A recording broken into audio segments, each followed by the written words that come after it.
السلام علیکم ناظرین کرام، میں آج کے اس ویڈیو میں حالت حیض سے متعلق کچھ مسئلہ بیان کرنا چاہتا ہوں۔ خواتین حضرات میں بعض کو یہ مسئلہ معلوم نہ ہونے کی وجہ سے بہت ساری غلطیاں کر بیٹھتی ہے۔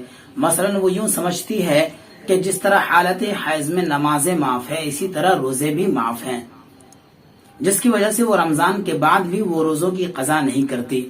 جب اسے پتا چلتا ہے تو وہ یوں کہتی ہے کہ اب تک میں نے روزہ رکھا ہی نہیں، اب رکھ کر کیا کروں گی۔ تو اس صورت میں صورت مسئلہ کیا ہے؟ کیا یہ کہنا درست ہے؟ تو اس کا جواب یہ ہے کہ حالت حیض میں روزہ معاف نہیں ہے، البتہ رمضان کے بعد ان روزوں کی قضا کرنی پڑے گی۔ جس خاتون نے رمضان کے روزوں کی کبھی قضا نہیں کی، اب وہ تمام روزوں کا اندازہ لگا کر کے پھر وہ رمضان کے بعد قضا کرے گی۔ شریعت کے اندر ایسا کوئی بھی عذر نہیں ہے کہ اب تک میں نے روزہ نہیں رکھی، اب رکھ کر کیا کروں گی۔ تو چاہیے کہ جتنے بھی رمضان کے روزے قضا ہوئے ہیں وہ تمام کے تمام روزوں کا اندازہ لگا کر پھر اس روزوں کی قضا کی جائے۔